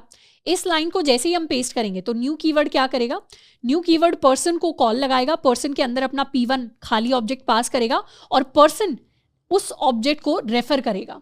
जैसे ही पर्सन उस ऑब्जेक्ट को रेफर करेगा यूजिंग दिस कीवर्ड, तो वो प्रिंट करवाएगा दिस को, एंड इस बार दिस की वैल्यू अलग होगी। इस बार दिस की वैल्यू विंडो नहीं होगी, इस बार दिस की वैल्यू क्या है? ये पर्सन ऑब्जेक्ट ही, यानी ये नया पर्सन जिसका नेम में हम एडम लिख रहे हैं, जिसके एज में हम 25 लिख रहे हैं, जिसका अपना एक प्रोटोटाइप प्रॉपर्टी है, जिस प्रोटोटाइप के अंदर टॉक नाम का मेथड है, तो इस बार दिस की वैल्यू ये हो जाएगी। इस बार दिस विंडो नहीं होगा, इस बार दिस हमारा नया इंस्टेंस होगा। तो न्यू कीवर्ड क्या करता है? हमारे दिस को चेंज कर देता है इनसाइड द कंस्ट्रक्टर फंक्शन। तो इसे क्रॉस कर लेते हैं। तो हमारा न्यू कीवर्ड से हम क्या करते हैं? न्यू कीवर्ड से हम एक नई ऑब्जेक्ट इंस्टेंस को इनिशियलाइज करते हैं with the help of constructor. अब क्योंकि हमने यहाँ पर प्रोटोटाइप यूज किया है, तो अगर हम दो ऑब्जेक्ट बना लें, लेट्स सपोज हमने P1 P2 नाम की दो ऑब्जेक्ट्स को क्रिएट किया, इनको सेव कर लेते हैं, रिफ्रेश करेंगे, तो इस बार अगर हम चेक करें P1.talk क्या इक्वल टू है P2.talk के, तो उस केस में इस बार हमारे पास आएगा ट्रू। इसलिए ट्रू आया क्योंकि दोनों इंडिविजुअल ऑब्जेक्ट्स की प्रॉपर्टीज नहीं है, दोनों प्रोटोटाइप की प्रॉपर्टीज है। जैसे P1 को प्रिंट करवाएं तो P1 के अंदर एक प्रोटोटाइप है, प्रोटोटाइप के अंदर फंक्शन टॉक है। ऐसे ही P2 को प्रिंट करवाएं तो P2 के अंदर प्रोटोटाइप है और प्रोटोटाइप प्रॉपर्टी के पास हमारा मेथड है विच इज कॉल्ड टॉक। और जो P1 का टॉक है और जो P2 का टॉक है, दोनों ही सेम फंक्शंस है। ऐसा नहीं है P1 ने अलग कॉपी बनाई है, P2 ने अलग कॉपी बनाई है, दोनों ही सेम फंक्शन को यूज कर रहे हैं क्योंकि वो फंक्शन अब प्रोटोटाइप के अंदर चला जाता है। तो न्यू कीवर्ड से हमारा प्रोटोटाइप का कॉन्सेप्ट आता है, जिस कॉन्सेप्ट को हम कंस्ट्रक्टर के थ्रू इंप्लीमेंट कर रहे हैं यहाँ पर। तो ये हो गया हमारा सेकेंड तरीका क्या करने का। अगर हमें बहुत सारी ऑब्जेक्ट्स बनानी है तो सारी ऑब्जेक्ट्स के लिए बार बार उनकी प्रॉपर्टीज, बार बार उनके फंक्शंस डिफाइन करने की बजाय हम क्या करें, सिंपली एक ऐसी जगह डिजाइन कर दें, लेआउट दे दें, ब्लूप्रिंट दे दें कि वो ऑब्जेक्ट कैसी दिखनी चाहिए। तो वो ब्लूप्रिंट हमने कहां पर दिया? वो ब्लूप्रिंट हमने कंस्ट्रक्टर्स के अंदर दिया और ऑब्जेक्ट को बनाने के लिए हमने न्यू कीवर्ड को यूज कर लिया। तो ये फैक्ट्री फंक्शन से एक और लेवल अप होकर बेटर तरीका है उस काम को करने का, पर इससे भी एक और बेटर तरीका एग्जिस्ट करता है। ये जो सिंटैक्स है ये थोड़ा सा ट्रिकी होता है हमारे डे टू डे यूज के लिए, तो हमारे पास एक और बेटर सिंटैक्स आता है सेम चीज को करने का। काम सेम ही हो रहा होगा, बस उसको लिखने का तरीका चेंज हो जाएगा। तो वो सिंटैक्स होता है हमारा क्लासेस का सिंटैक्स। तो हम अपनी क्लासेस को यूज करते हैं। जब हम क्लासेस को इमेजिन कर रहे हैं तो क्लासेस को हम ऐसे ही इमेजिन कर सकते हैं जैसे हमारी स्कूल के अंदर क्लास होती है और क्लास के अंदर बहुत सारे स्टूडेंट्स होते हैं। तो ऐसे ही हमारी क्लास क्या है, हमारा क्लास को हम एक ग्रुप की तरह समझ सकते हैं जो बेसिक हमें ब्लूप्रिंट देता है कि हमारी अंदर की सारी ऑब्जेक्ट्स कैसी होनी चाहिए। Class is basically a template for creating objects, यानी एक टेम्पलेट हम डिफाइन कर देते हैं कि ऑब्जेक्ट्स कैसी दिखनी चाहिए। और क्लासेस के अंदर हम एक स्पेशल मेथड यूज करते हैं कंस्ट्रक्टर नाम से। अब क्लासेस को डिफाइन करने के लिए हम अपना क्लास कीवर्ड यूज करते हैं और फिर अपनी क्लास का नाम लिखते हैं।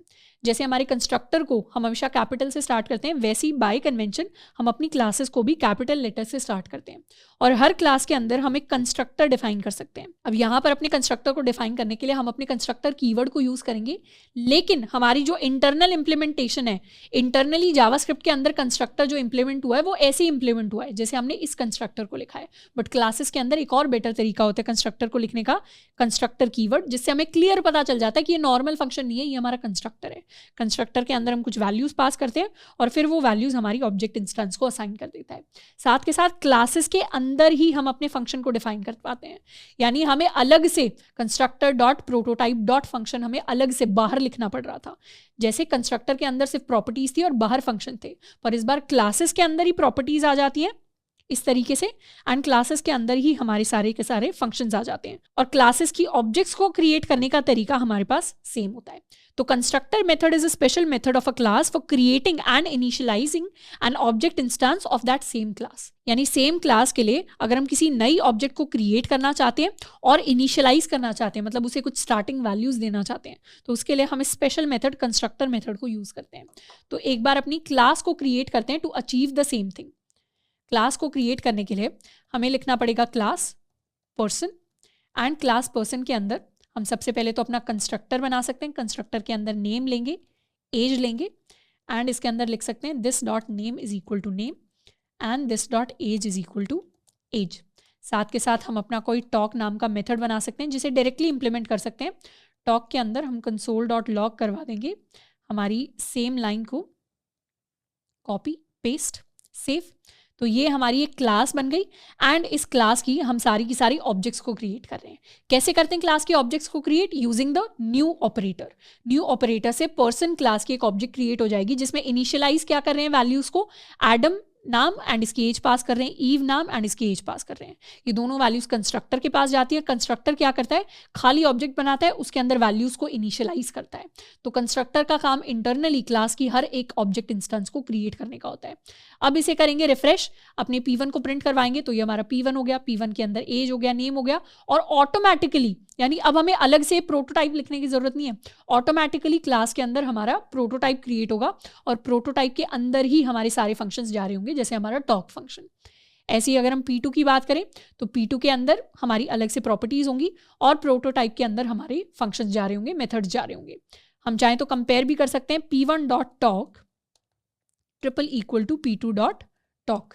इसके लिए हमारे पास ट्रू प्रिंट होगा क्योंकि टॉक की P1 एंड P2 अलग कॉपीज नहीं बना रहे, वो सेम इंस्टेंस को रेफर कर रहे हैं, यानी सेम कॉपी को यूज कर रहे हैं दोनों के दोनों।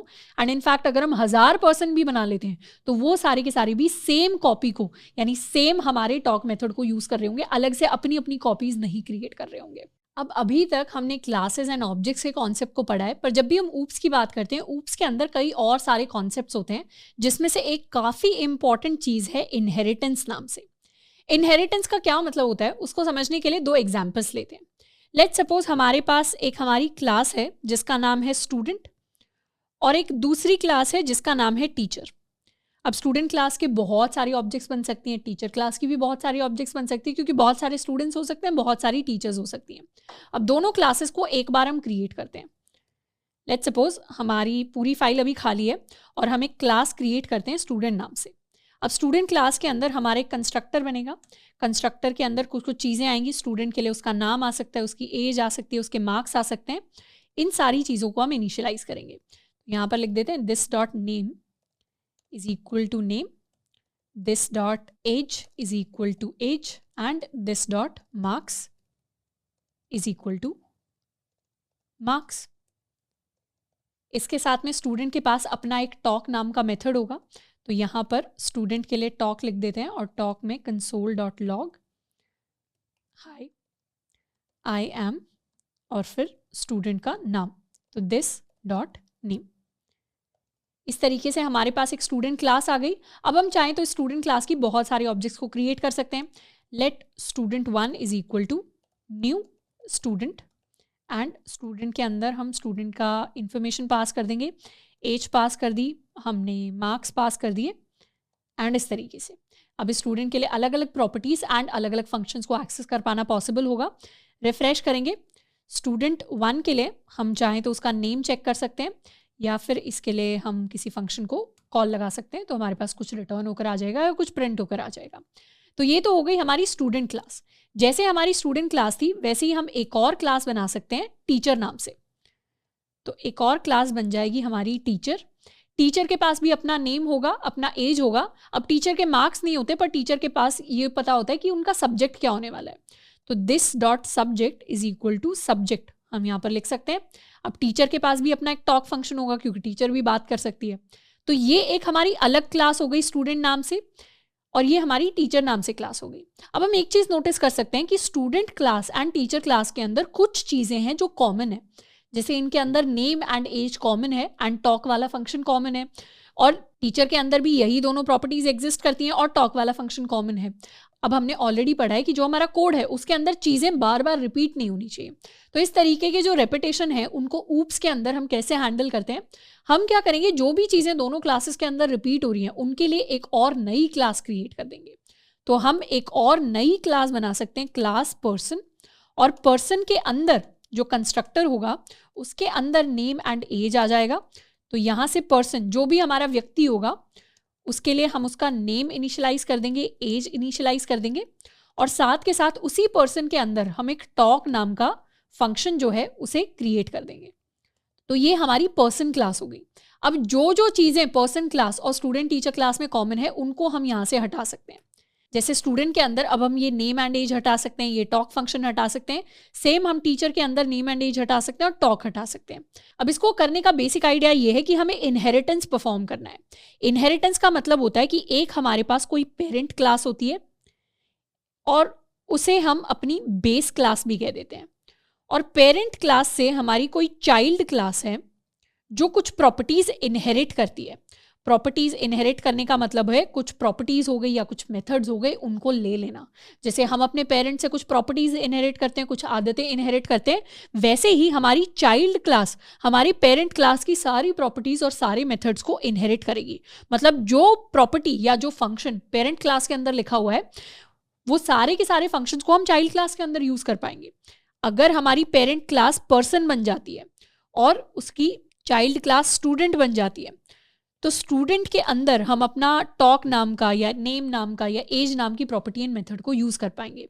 और ये अचीव करने के लिए, इस तरीके की चीज अचीव करने के लिए हम दो कीवर्ड्स को यूज करते हैं। एक होता है हमारा एक्सटेंड्स कीवर्ड और एक होता है हमारा सुपर कीवर्ड। सबसे पहले बात करते हैं एक्सटेंड्स कीवर्ड की। एक्सटेंड कीवर्ड्स को हम प्रॉपर्टीज इनहेरिट करने के लिए यूज करते हैं। जैसे अगर स्टूडेंट क्लास के अंदर हम हटा दें कि नेम एंड एज है या टॉक है, तो अब स्टूडेंट क्लास को कैसे पता चलेगा कि उसे पर्सन क्लास से प्रॉपर्टीज इनहेरिट करनी है? उसे पता लगाने के लिए हम अपना एक्सटेंड्स कीवर्ड यूज करेंगे और फिर लिखेंगे अपनी बेस क्लास का नाम। यानी हम अपनी चाइल्ड क्लास का नाम लिखते हैं, फिर लिखते हैं एक्सटेंड्स कीवर्ड एंड फिर अपनी बेस क्लास का नाम लिखते हैं या पेरेंट क्लास का नाम लिखते हैं। इस लाइन को लिखने का मतलब है कि स्टूडेंट क्लास हमारी पर्सन क्लास की कुछ प्रॉपर्टीज और मेथड्स को एक्सटेंड कर रहा है या इनहेरिट कर रहा है। तो ऐसे ही टीचर के अंदर भी हम this dot name and age को हटा सकते हैं, टॉक को हटा सकते हैं, और टीचर भी क्या करेगा, एक्सटेंड करेगा हमारी पर्सन क्लास की प्रॉपर्टीज को। तो ये तो हो गया एक्सटेंड्स कीवर्ड। इसके अलावा हमारे पास एक सुपर कीवर्ड होता है जिसको हम कंस्ट्रक्टर के अंदर यूज करते हैं। सुपर कीवर्ड का मतलब होता है हमारी पेरेंट क्लास का कंस्ट्रक्टर। तो जब हम सुपर कीवर्ड को लिखकर उसके अंदर नेम एंड एज पास करते हैं तो इसका मतलब है हम पेरेंट क्लास के कंस्ट्रक्टर को कॉल लगा रहे हैं। तो यहाँ क्या हो रहा है, parent class constructor is being called. Same चीज हम अपनी टीचर क्लास के अंदर कर सकते हैं। तो टीचर क्लास का जैसे ही कंस्ट्रक्टर कॉल होगा वैसे ही सबसे पहले हमारी पेरेंट क्लास का यानी पर्सन क्लास का कंस्ट्रक्टर कॉल होगा, उसके बाद टीचर के अंदर कुछ चेंजेस आएंगे। इसको एक बार देखते हैं। यहाँ पर हम console.log करवा सकते हैं स्टूडेंट क्लास कंस्ट्रक्टर, और यही सेम चीज हम यहाँ पर पेस्ट कर सकते हैं। इसमें लिख सकते हैं हम पर्सन क्लास कंस्ट्रक्टर। इसको कर लेते हैं सेव, रिफ्रेश। अब जैसे ही हम कोई वेरिएबल बनाएंगे, let student1 is equal to new student, और स्टूडेंट के लिए उसका नेम पास कर देंगे, उसकी हम एज पास कर सकते हैं, उसके मार्क्स पास कर सकते हैं। अब एक चीज़ यहाँ पर नोटिस करनी है, स्टूडेंट के अंदर इवन दो कंस्ट्रक्टर में नेम एज मार्क्स आ रहे हैं, पर यहाँ पर this dot name this dot age ऐसा तो कुछ नहीं हो रहा। सिंपली क्या हो रही है, सुपर को कॉल जा रही है। तो जैसे ही हम इसे एंटर करेंगे सबसे पहले प्रिंट हुआ स्टूडेंट क्लास कंस्ट्रक्टर। इसका मतलब है कि जैसे ही न्यू कीवर्ड यूज हुआ, न्यू कीवर्ड ने क्या किया, स्टूडेंट क्लास के कंस्ट्रक्टर में गया, स्टूडेंट क्लास के कंस्ट्रक्टर ने ये प्रिंट करवाया, फिर पेरेंट क्लास के कंस्ट्रक्टर को कॉल लगाई, फिर पेरेंट क्लास के कंस्ट्रक्टर यानी पर्सन क्लास कंस्ट्रक्टर कॉल हुआ और हम यहाँ पर आ गए। यहाँ पर आए तो नेम और एज इनिशियलाइज हो गए, फिर वापस आ गए, यहाँ पर वापस आए तो फिर मार्क्स इनिशियलाइज हो गए। अब अगर हम चाहें कि हम स्टूडेंट के मार्क्स प्रिंट करवाना चाहते हैं तो वो हमारे पास आ जाएंगे।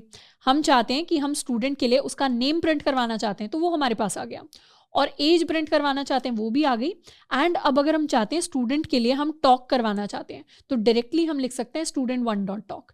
इवन दो स्टूडेंट क्लास के अंदर कोई टॉक नाम का मेथड नहीं है, टॉक नाम का मेथड हमारी पर्सन क्लास के अंदर है, पर क्योंकि पर्सन की सारी चीजें स्टूडेंट क्लास इनहेरिट करता है, अपने अंदर लेता है, तो स्टूडेंट क्लास के अंदर टॉक मेथड को यूज कर पाना पॉसिबल है। सेम चीज टीचर क्लास के लिए भी अप्लाई करती है। यानी इसे क्लियर कर लेते हैं, अगर हम कोई टीचर1 बनाते हैं, t1 is equal to new teacher, let's suppose हमारी टीचर है ईव जिसकी एज है 32 एंड जो सब्जेक्ट पढ़ाती है इंग्लिश। तो इस तरीके से, तो जैसे ही हमने टीचर क्लास को कॉल लगाई हम उसके कंस्ट्रक्टर के अंदर आ गए, कंस्ट्रक्टर ने सुपर को कॉल लगाई, सुपर यानी पर्सन क्लास के कंस्ट्रक्टर में आ गए, उसने प्रिंट करवा दिया पर्सन क्लास कंस्ट्रक्टर, वो प्रिंट होकर आ गया। एंड T1 को अगर हम प्रिंट करवाएं तो अब T1 के अंदर टीचर के अंदर उसकी एज है, उसका नेम है, उसका सब्जेक्ट है, यानी वो प्रॉपर्टीज जो सिर्फ पेरेंट क्लास के अंदर थी नेम एंड एज, वो अब टीचर क्लास के अंदर भी आ गई हैं क्योंकि सुपर को कॉल गई। और सब्जेक्ट तो था ही, साथ के साथ प्रोटोटाइप क्रिएट हुआ, और प्रोटोटाइप के अंदर हमारा एक और प्रोटोटाइप ऑब्जेक्ट है जिसके अंदर हमारा टॉक नाम का फंक्शन है। तो हम चाहें तो डायरेक्टली T1.talk को कॉल लगा सकते हैं। और अब क्या हुआ, टॉक से यहाँ पर ईव होना चाहिए था पर कोई नहीं, इवन जो भी नेम के अंदर वैल्यू स्टोर थी वो यहाँ पर हमारे पास प्रिंट होकर आ गई। तो ये कॉन्सेप्ट होता है हमारे पास इनहेरिटेंस का। Inheritance is a mechanism that allows us to create new classes on the basis of already existing classes. यानी अगर हमारे पास ऑलरेडी एग्जिस्टिंग क्लासेस है, जैसे हमारे पास ये पर्सन क्लास है, तो इसके बेसिस पर हमने 2 और क्लासेस क्रिएट कर ली, जैसे हमारी स्टूडेंट क्लास और जैसे हमारी टीचर क्लास। अब इनहेरिटेंस का हम एक और एग्जाम्पल ले सकते हैं। लेट्स सपोज हमारे पास एक क्लास है मैमल नाम से। अब हमें पता है मैमल्स हमारे वार्म ब्लडेड एनिमल्स होते हैं। तो लेट्स सपोज मैमल क्लास का जो कंस्ट्रक्टर है उसके अंदर हम बिना कोई वैल्यू लिए ऐसे ही इनिशियलाइज करा देते हैं this dot type is equal to warm blooded, क्योंकि सारे के सारे mammals by default warm blooded होंगे, तो इसके लिए हमें कोई आर्ग्यूमेंट लेने की ज़रूरत नहीं है। साथ के साथ हम एक फंक्शन क्रिएट करते हैं, क्योंकि मैमल, लेट्स सपोज सारे के सारे mammal they can all eat, तो ईट फंक्शन को जैसे ही कॉल लगाएंगे हमारे पास प्रिंट हो जाएगा आई एम ईटिंग। इसको कर लेते हैं सेव। तो ये हमारी मैमल क्लास हो गई। अब मैमल क्लास के अंदर साथ के साथ हम कोई नेम, एक आर्ग्यूमेंट है जिसे ले सकते हैं और दिस डॉट नेम को इनिशियलाइज कर सकते हैं टू आर नेम। अब इसके साथ में हम 2 क्लासेस बनाएंगे डॉग एंड कैट्स नाम से। अब दोनों ही मैमल्स होते हैं, तो जो हमारी क्लास डॉग होगी वो एक्सटेंड करेगी हमारी मैमल क्लास को, और इसके अंदर का जो कंस्ट्रक्टर होगा उस कंस्ट्रक्टर के अंदर हम चाहें तो कोई भी वैल्यू अभी हमें इनिशियलाइज करने की लेने की ज़रूरत नहीं है, तो हम सिंपली कंस्ट्रक्टर के अंदर क्या कर सकते हैं, सुपर कंस्ट्रक्टर को कॉल कर सकते हैं, और जैसे ही डॉग के लिए कोई नेम आएगा तो उस नेम को हम सिंपली अपने सुपर कंस्ट्रक्टर को पास कर देंगे। और साथ के साथ हम एक फंक्शन बना सकते हैं बार्क, तो जो कंसोल डॉट लॉग करके प्रिंट करा देगा वुफ, समथिंग लाइक दिस। तो ये हमारी डॉग क्लास हो गई।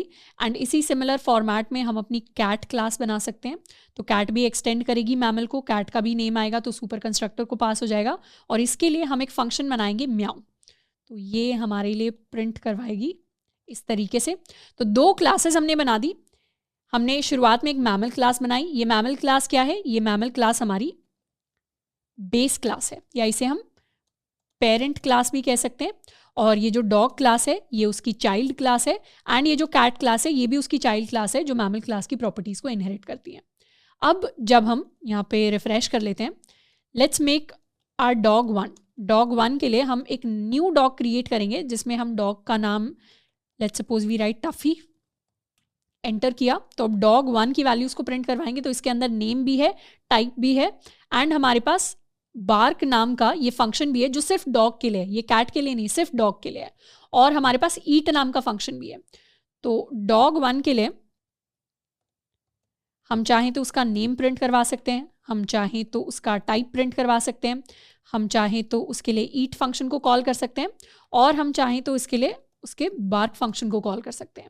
अब इसमें अलग अलग टाइप की प्रॉपर्टीज़ हैं।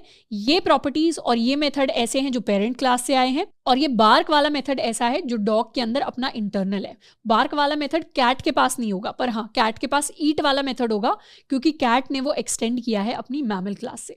तो इस तरीके से इनहेरिटेंस काम करता है। एंड हम चाहे तो फंक्शंस को ओवरराइड भी कर सकते हैं। जैसे ईट फंक्शन है, अगर सेम नाम का ईट फंक्शन मैं अपनी डॉग क्लास के अंदर बना दूं और उसके अंदर हम लिख दें console dot log dog is eating, save कर देंगे, रिफ्रेश करेंगे, और इस बार जब हम अपनी डॉग क्लास को बनाएंगे तो इस बार डॉग के लिए जब हम ईट को कॉल लगाएंगे तो हमारे पास प्रिंट होकर आएगा डॉग इज ईटिंग। यानी डॉग क्लास के अंदर जो ये ईट मेथड बना है इसने ओवरराइड कर दिया मतलब ओवर रूल कर दिया पुराने वाले ईट को। तो चाइल्ड क्लास के अंदर अगर सेम नाम का मेथड बनता है तो चाइल्ड क्लास की इंप्लीमेंटेशन यूज होती है as compared to the parent class. इस तरीके से इनहेरिटेंस काम करता है। इस तरीके से हमारे classes and objects, constructors and new keyword, super keyword, हमारा एक्सटेंड्स कीवर्ड, ये सारे के सारे कीवर्ड्स काम करते हैं इन ऑब्जेक्ट ओरिएंटेड प्रोग्रामिंग। तो अभी तो ऑब्जेक्ट ओरिएंटेड प्रोग्रामिंग के हिसाब से इतने ही इंपॉर्टेंट कॉन्सेप्ट्स हैं हमारे पास। आगे अगर हम किसी और एडिशनल कॉन्सेप्ट को यूज़ करेंगे तो उसको हम साथ के साथ ही पढ़ रहे होंगे।